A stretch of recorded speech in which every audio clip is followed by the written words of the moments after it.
Bonsoir à tous et soyez les bienvenus dans le Clubhouse de Girondins TV. Nous sommes le vendredi 22 janvier et nous allons parler dans cette émission de la 22e journée de Ligue 1 avec l'intégralité des conférences de presse qui se sont tenues hier matin sur la plaine des sports du Haillan. Dans quelques minutes, vous entendrez le coach Willy Sagnol, Frédéric Guilbert et André Biogo-Pocco avec Roxane qui va nous rejoindre dans quelques instants. Également, le tour des actus des réseaux sociaux et du web, des vidéos insolites également à ne pas manquer. Mais pour l'heure, on ouvre une page actu tout de suite avec Olivier Faure qui va nous donner donc le tirage au sort des huitièmes de finale de la Coupe de France. Et pour les Girondins de Bordeaux, donc le futur adversaire sera... Bonjour à tous, et oui Emmanuel, eh bien ce sera Nantes pour ce huitième de finale de la Coupe de France. Le tirage au sort a eu lieu hier soir, encore un derby de l'Atlantique pour les Girondins de Bordeaux. Le match pour les huitièmes de finale aura lieu les mardis 9 et mercredi 10 février prochains. Dans le reste de l'actu, un entraînement à huis clos ce vendredi après-midi pour les Bordelais qui préparent donc l'autre derby de l'Atlantique, cette fois-ci en championnat du côté de Nantes. Ce sera ce samedi soir à 20h. Côté blessé, il y a du monde.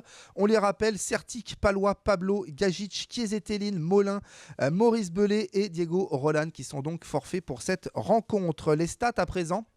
Nantes-Bordeaux, en chiffres dans l'histoire depuis 1947, il y a eu 53 confrontations, 26 victoires nantaises, 11 seulement de Bordeaux et 16 matchs nuls l'an dernier.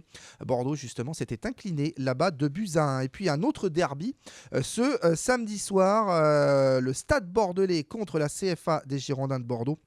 Coup d'envoi de la rencontre à 19h au stade Sainte-Germaine, donc du Bouscat. Enfin, plus de 600 joueurs de poker ce week-end au Matmut Atlantique. Notre partenaire Winamax organise cette manifestation et des Girondins de Bordeaux devraient y faire une apparition. Voilà pour les dernières infos, Emmanuel. Merci Olivier, on va revenir sur la Ligue 1 et la 22e journée de championnat. Demain soir, coup d'envoi de cette rencontre à 22h, prise d'antenne sur Girondins TV à partir de 19h15. Bonsoir Roxane. Bonsoir Emmanuel, chers amis supporters, bonsoir. Et le hasard fait bien les choses, en quelques minutes nous allons entendre Frédéric Guilbert en conférence de presse. Justement Frédéric Guilbert qui est à l'honneur dans la presse ce matin. Exactement, hier France Football en fait livrait son 11 type de la dernière journée de Ligue 1. Alors après le journal L'équipe, France Football place aussi Frédéric Guilbert en défense centrale dans son 11 type de cette 21e journée, en lui attribuant la note de 7 sur 10. Sa performance face au LOSC n'est pas passée inaperçue. D'ailleurs, il retrouve, vous le découvrez sur cette image, en défense deux anciens bordelais dans ce 11 type, Florian Marange à gauche et Paul Bess à ses côtés dans l'axe. Voilà Frédéric Guilbert vraiment à l'honneur dans la presse cette semaine. Paul Bess, un ancien bordelais, ma chère Roxane. On va parler là un peu Coupe de la Ligue avec la demi-finale mardi prochain et les supporters bordelais qui pourront assister donc à cette rencontre. On espère qu'ils seront nombreux. Voilà, il y a eu enfin l'autorisation. Ils pourront soutenir les Girondins au stade Pierre-Mauroy de Lille pour cette demi-finale de la Coupe de la Ligue. Alors pour rappel, cette rencontre très importante se jouera donc mardi 26 janvier. Le coup d'envoi sera donné à 21h. Alors si vous souhaitez acheter un billet afin de soutenir les Marinés Blancs dans la tribune réservée aux supporters bordelais, vous avez toutes les infos sur le site girondins.com pour bien préparer votre match et réserver votre billet.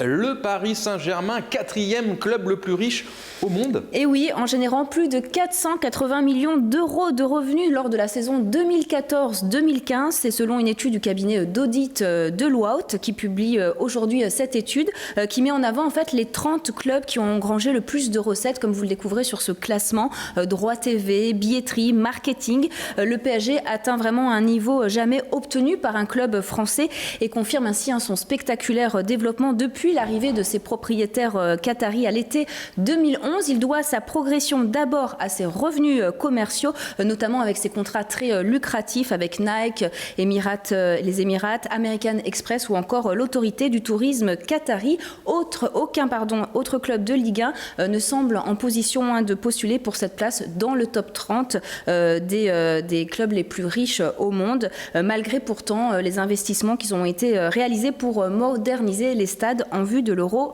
2016. Et toujours dans ce classement, Roxane, on apprend que Manchester United serait prêt à détrôner le Real Madrid. Voilà, le classement est dominé, comme vous le voyez, pour la 11e année consécutive par le Real Madrid qui devance le FC Barcelone et Manchester United.